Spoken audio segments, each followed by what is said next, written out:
जीतनी है अगर जामठा की जंग तो जमाना होगा कुछ खिलाड़ियों को मैदान पर रंग। नमस्कार, आप देख रहे हैं हमारी ये खास पेशकश और मैं हूं राजीव मिश्रा। आज बात उन खिलाड़ियों की करेंगे जिनके फॉर्म को लेकर कप्तान विराट कोहली खासे चिंतित हैं और पहला मैच खत्म होने के बाद इन खिलाड़ियों की क्लास भी लगाई गई। आज इन खिलाड़ियों से आपकी मुलाकात सबसे पहले करा देते हैं। मेरे दाहिनी तरफ आप देख रहे हैं शिखर धवन, जिन्होंने 9 मैचों में सिर्फ 243 रन बनाए हैं और जिस तरह के बॉडी लैंग्वेज के साथ वो हैदराबाद में आउट होने के बाद ड्रेसिंग रूम की तरफ वापस गए, उसको लेकर कप्तान खासे नाराज नजर आए और इसीलिए होटल पहुंचते ही शिखर धवन की पहले बहुत तरीके से क्लास लगाई गई और उसके बाद मेरे ठीक दूसरी तरफ आप रोहित शर्मा को देख रहे हैं। रोहित शर्मा ने हालांकि रन बहुत बनाए हैं, लेकिन अगर आप देखें बड़ी पारियों में कन्वर्ट नहीं कर पाए और अगर आप पिछले 2 सालों में भारतीय टीम के जीत का एवरेज निकालेंगे तो इन 2 खिलाड़ियों के साथ साथ विराट कोहली ने बहुत बड़ा रोल अदा किया था, जिसकी वजह से भारतीय टीम वनडे क्रिकेट में अच्छा प्रदर्शन कर पाई। इन दोनों खिलाड़ियों के साथ साथ नंबर 4 पर चल रही परेशानी की भी बात करेंगे और इस परेशानी पर बातचीत करने के लिए मैं राजकुमार जी को चाहूंगा कि वो आ जाएं जरा पिच पर, क्योंकि ये जो 2 महानुभाव खड़े आपको दिख रहे हैं इनके साथ साथ राजकुमार जी का होना भी बहुत जरूरी है। राजकुमार जी होंगे हमारे साथ ही रितेंद्र सोढी भी हमारे साथ इस चर्चा में जुड़ेंगे। इस सफेद गेंद ने किसी भी बल्लेबाज को सबसे ज्यादा परेशान किया है तो वो है शिखर धवन। शिखर धवन के आंकड़े हमने आपको दिखाए, 9 मैचों में सिर्फ 243 रन बना पाए हैं और ज्यादातर मौकों पे वो शुरुआती 10 ओवर के अंदर आउट हुए, जिसकी वजह से भारतीय टीम को अच्छी शुरुआत नहीं मिली। और हैदराबाद मैच की बात करें, वो तस्वीरें आपके जहन में होगी जब पहली गेंद पर आउट होने के बाद जब वो ड्रेसिंग रूम की तरफ जा रहे थे तो उनके चेहरे पे हंसने के भाव थे। और राजकुमार जी, आप चाहे पहली गेंद पे आउट हो या 100 रन बनाने के बाद आउट हो, आपके जेस्चर बहुत अच्छे होने चाहिए और जेस्चर से ये नहीं लगना चाहिए कि आप टीम हित पे नहीं खेल रहे हैं।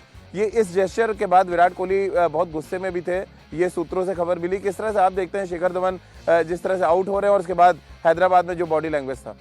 थोड़ा सा अनफॉर्चुनेट है जिस तरह वो पहली बॉल पे आउट होने के बाद स्माइल कर रहे थे, लेकिन राजीव, जितना मैं शिखर को जानता हूँ वो एक बहुत प्लेन हार्टेड क्रिकेटर है, बहुत ज़्यादा मतलब क्रिकेट को बहुत ज़्यादा एंजॉय करते हैं वो। और ऐसा मतलब बड़ा अजीब सा लगा कि जिस तरह वो हंसते हुए गए हैं कि पहली बॉल पे आउट होने के बाद कोई भी बल्लेबाज दुखी होता है कि मैं पहली बॉल पे आउट हो गया हूँ, एंड दैट टू जब वो स्ट्रगल कर रहे हैं पिछले 9-10 मैचेस से, जैसा कि आपने दिखाया कि बहुत ज़्यादा रन नहीं बने उनके, तो उन्हें और ज़्यादा डिटर्मिन्ड होने की ज़रूरत है और भारत को ज़रूरत है कि वो लंबे रन बनाएं, क्योंकि काफ़ी दिनों से हम देख रहे हैं कि अच्छी ओपनिंग पार्टनरशिप नहीं मिल रही है।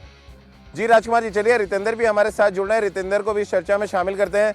रितेंद्र, 0 पे आउट होना, मुस्कुराते हुए मैदान के बाहर जाना है और अगर हम इस साल के रिकॉर्ड की बात करें 9 मैचों में सिर्फ 243 रन, क्या आपको लग रहा है ये जामठा का मैच तय करेगा कि शिखर धवन टीम के नंबर 2 ओपनर बनते हैं या नंबर 3 ओपनर बन जाते हैं? जी हाँ राजीव, बिल्कुल इसमें तो 2 राय नहीं है कि शिखर धवन पे प्रेशर है। ज्यादा रन्स उन्होंने नहीं बनाए हैं, world cup is just few days away, तो कहीं ना कहीं जैसे ये मुस्कुराहट दिखी इससे जरूर बचना होगा। और मुझे ऐसा लग रहा है कि शिखर धवन अब कहीं ना कहीं उनको बेसिक्स पे जाने की जरूरत है, बहुत जल्दी रन्स बनाने की जरूरत है, क्योंकि सिलेक्टर्स भी विचार करेंगे, विराट कोहली भी यही चाहेंगे कि शिखर धवन एक दिग्गज प्लेयर हैं, फॉर्म में वर्ल्ड कप में जाएं, लेकिन अगर ऐसे फॉर्म को हिट नहीं करेंगे तो प्रेशर आ सकता है। और टीम के हित के लिए भी बहुत जरूरी है कि धवन रन्स बनाते रहें, एक बड़े मनोबल के साथ वर्ल्ड कप में जाएं, क्योंकि धवन और रोहित की जो जोड़ी है हम सब जानते हैं, जब ये दोनों बरसते हैं तो कहर ढाते हैं प्रतिद्वंदियों पे। जी, और ऐसा लग रहा है राजकुमार जी कहीं हंसना महंगा ना पड़ जाए, क्योंकि के राहुल एक तरफ बहुत अच्छे फॉर्म में नजर आ रहे हैं और दूसरी तरफ शिखर धवन है जो लगातार स्ट्रगल कर रहे हैं और उसके बाद अगर स्ट्रगल करने के बाद आप हंसेंगे तो फिर आपको रोना भी पड़ सकता है मैदान के बाहर।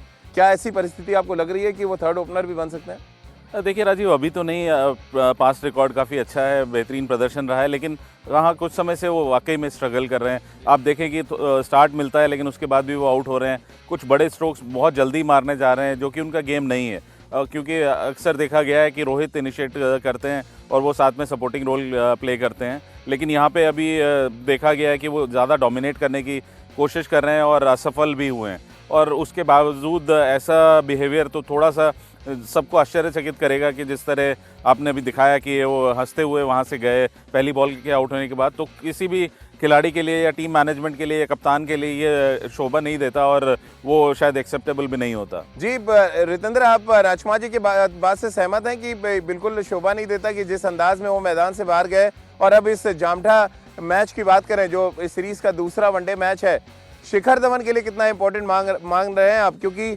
ये भी इस बात के चांसेस बन सकते हैं कि अगले अगर आप 2-3 मैच और खराब खेलते हैं तो आप हो सकता है वर्ल्ड कप के स्क्वाड का ही हिस्सा न हो। क्या ये एक बड़ा स्टेप उठा सकती है टीम मैनेजमेंट, आपको लग रहा है? और जामठा बहुत क्रूशियल होगा शिखर धवन के लिए।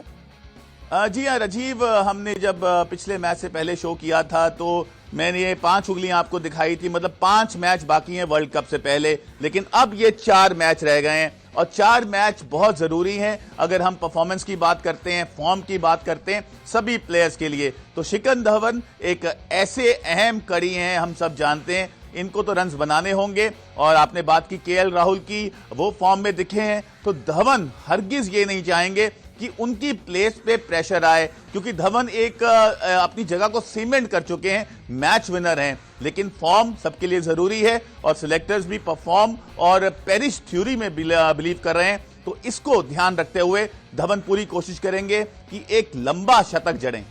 शिखर धवन के साथ साथ रोहित शर्मा का फॉर्म भी थोड़ा सा सस्पेक्ट रहा है। हालांकि उन्होंने 391 रन बनाए हैं इस साल, लेकिन अगर आप ओवरऑल प्रदर्शन देखेंगे तो रोहित शर्मा का जो स्टैंडर्ड है उस स्टैंडर्ड से थोड़ा सा नीचे है। और राजकुमार जी, ये जामठा का मैदान रोहित शर्मा के लिए भी उतना ही इंपॉर्टेंट होगा क्योंकि वो भी थोड़ा सा स्ट्रगल कर रहे हैं बड़ी पारी खेलने के लिए। बिल्कुल राजीव, आपने जो कहा कि जिस क्लास के वो प्लेयर हैं उस हिसाब से वो रन नहीं बना पाए हैं, थोड़ा अनफॉर्चुनेट रहे हैं। पहले मैच में एक ख़राब शॉट मारकर जो आप देखें स्वीप मारकर वो आउट हो गए, तो कहीं ना कहीं थोड़ी और ज़्यादा जिम्मेदारी लेनी होगी, एंड दैट टू जबकि शिखर धवन ज़्यादा स्ट्रगल कर रहे हैं। तो आशा की जाती है कि रोहित शर्मा और ज़्यादा रिस्पॉन्सिबिलिटी लेंगे क्योंकि वो एक बेहतरीन खिलाड़ी हैं और उनसे आशा की जाती है कि वो एक लंबे स्कोर करें। तो मैं आशा करता हूं कि इस मैच में वो लंबे स्कोर बनाएं और टीम को स्टेबिलिटी दें। तो ये तो हमने इंडिविजुअल खिलाड़ियों की बात की और खासतौर से टॉप ऑर्डर के बल्लेबाजों की यहाँ पर बात कर ली। अब कुछ इंटरेस्टिंग आंकड़े जामठा से जुड़े हुए सबसे पहले आपको दिखा देते हैं। जामठा में अब तक 5 मैच खेले हैं भारतीय टीम ने, 3 मुकाबले जीते हैं और 2 मुकाबले यहाँ पर हारे हैं। इसके अलावा साल 2019 की आप बात कर लेते हैं। मेरी दाईं तरफ विराट कोहली को आप देख सकते हैं, इनका क्या कुछ सक्सेस रेट रहा है साल 2019 में, ये आप देख सकते हैं। और क्यों भारतीय टीम वर्ल्ड कप जीतने की बड़ी दावेदार मानी जा रही है वो ये आंकड़े बताते हैं। इसके अलावा एरन फिंच की अब बात कर लेते हैं। एरन फिंच के आंकड़े आपके सामने हैं।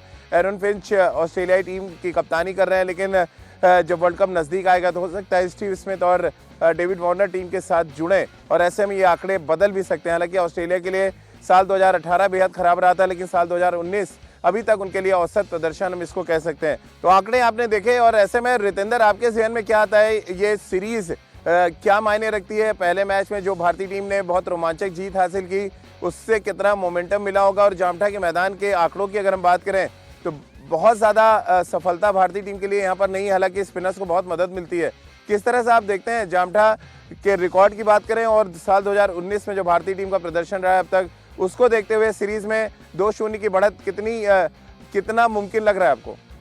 जी हाँ राजीव, बहुत इंपॉर्टेंट है यहाँ पे हम अगला मैच भी जीतें, 2-0 की बढ़त यहाँ पे हासिल करें, क्योंकि अब जो भी हम क्रिकेट खेल रहे हैं ये एक ड्रेस रिहर्सल है वर्ल्ड कप की तरफ। वही मनोबल हम वर्ल्ड कप में लेके जाएंगे।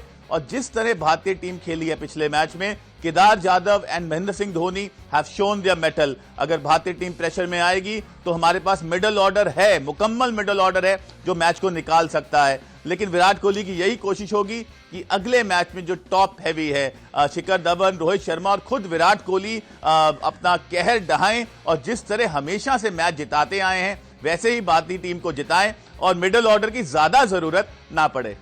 जामठा उन मैदानों में से जहां पे स्पिन गेंदबाजों को अच्छी खासी मदद मिलती है और ऐसे में राजकुमार जी हमारे पास ऑप्शन है। यजुवेंद्र चहल भी बाहर बैठे हुए हैं, रविंद्र जडेजा जिन्होंने बहुत इकोनॉमिकल गेंदबाजी की और इस मैदान पर उनका ट्रैक रिकॉर्ड बहुत अच्छा है। ऐसे में आपको लग रहा है यजुवेंद्र चहल अंदर आ सकते हैं, जडेजा बाहर जाएंगे, या आपको लग रहा है 3 स्पिनर के साथ भी जाने की संभावना है इस मैदान पर? राजीव, मुझे नहीं लगता कि 3 स्पिनर के साथ जाएंगे जब आपके पास केदार जाधव भी हैं। और लेकिन ये एक बहुत बड़ा डिलेमा होगा कप्तान के लिए, कोहली के लिए, कि अगर देखिए ये टीम कॉम्बिनेशन इस तरह बनेगा कि अगर हार्दिक पांड्या नहीं है तो कहीं ना कहीं ऑलराउंडर की कमी खलती है भारतीय टीम को, वहाँ पर रविंद्र जडेजा को एज मिलती है। लेकिन अगर आप विजय शंकर भी है टीम में, लेकिन अगर आप देखते हैं कि अगर आपको 2 अटैकिंग गेंदबाज चाहिए तो वहाँ पर चहल रिप्लेस कर सकते हैं, लेकिन फिर वो आपकी बैटिंग थोड़ी सी वीक हो जाती है।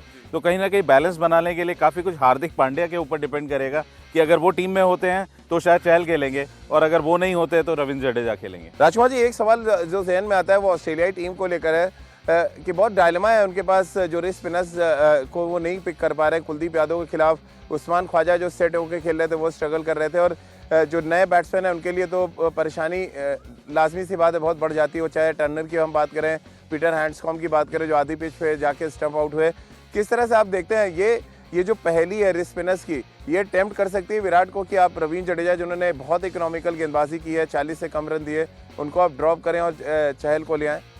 देखिए, टेम्प्ट हो सकते हैं। अगर विराट को दिखेगा कि विकेट में थोड़ा स्पिन है तो वो ज़रूर चहल की तरफ जा सकते हैं, क्योंकि काफ़ी कॉन्फिडेंस है चहल के ऊपर उनको, और शानदार गेंदबाज भी हैं चहल, अटैकिंग गेंदबाज हैं, विकेट टेकिंग गेंदबाज हैं राजीव। तो वो एक देखना इम्पॉर्टेंट होगा, लेकिन मुझे लगता है कि जिस तरह की गेंदबाजी रविंद्र जडेजा ने की है, शानदार प्रदर्शन है उनका, तो मुझे लगता है कि उन्हें एक मौका और दिया जाना चाहिए।